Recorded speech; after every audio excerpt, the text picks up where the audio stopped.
త్రిమూర్తుల్లో ఒకరైన మహాశివుడు లింగ రూపంలో ఉద్భవించిన పర్వదినమే ఈ మహాశివరాత్రి.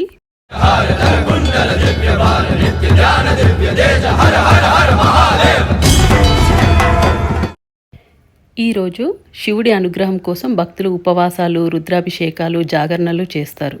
శివనామ స్మరణతో నలుదిక్కులు మారుమ్రోగుతాయి. అయితే శివరాత్రికి ఎందుకంత ప్రాముఖ్యం? అసలు శివరాత్రికి శివుడికి సంబంధం ఏమిటి? ఈ పవిత్ర దినాన్ని ఎలా జరుపుకోవాలి? అలాగే శివరాత్రి వెనుక ఉన్న పురాణ కథలేంటి?